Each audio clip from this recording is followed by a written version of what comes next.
बचपन से ही बड़े भाई ने हम सबको पाल के बड़ा किया है। बहुत दुख होता है।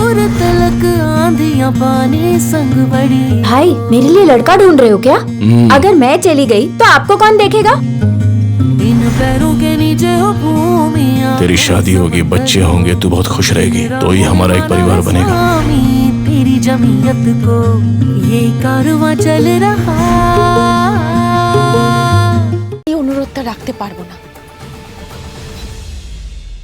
অনি এই বাড়িতে না ফেরা অবধি আমি এখান থেকে কোথাও যাব না। আমি এখানেই থাকবো। আপনি আমাকে প্লিজ কোনোভাবে জোর করবেন না বাবা। মা একটা কথা বলবো? দেখো মা, টেনশন করো না।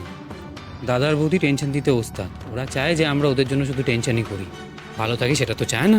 প্রতীক, তোকে আমি সাবধান করে দিচ্ছি, আজে বাজে কথা একদম বলবি না। আচ্ছা,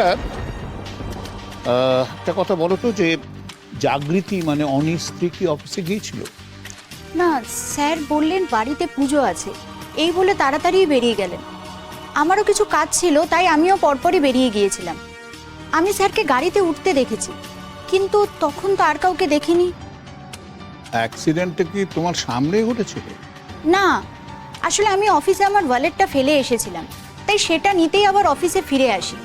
বাইরে অ্যাক্সিডেন্টের খবরটা পাই, তখন এদিক ওদিক খোঁজ খবর করতে গিয়ে দেখি স্যারের গাড়িটা যেখানে থাকে মানে পার্কিং স্পেসটাতে বেশ খানিকটা তেল পড়ে আছে। অনি কটার নাগাদ অফিস থেকে বেরিয়েছিল? ওই 7টা। 7টা?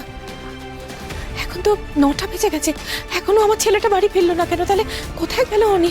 বড় বৌমা, দেখো অল্পের উপর দিয়ে বিপদটা গেছে, এটা ভেবে সান্ত্বনা পাও। অনেক তো আরো বড় ক্ষতি হতে পারতো, তাই না? আপনারা না এত টেনশন করবেন না। আমার মনে হয় স্যার গাড়িটা নিয়ে মেকানিকের কাছে গেছে, তাই ফিরতে দেরি হচ্ছে।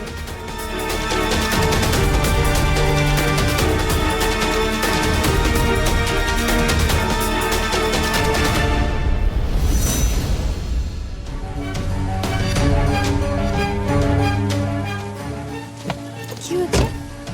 মনে হয় ট্যাঙ্কে লিকেজ আছে, পুরো তেল তো বেরিয়ে গেছে।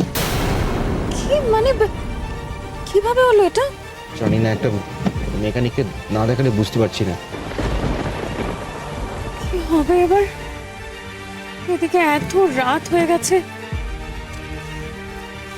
বাড়িতে কোনো খবরও পাঠাতে পারছি না, সাথে ফোনটাও নেই যে একটা ক্যাব বুক করে বাড়িতে চলে যাব।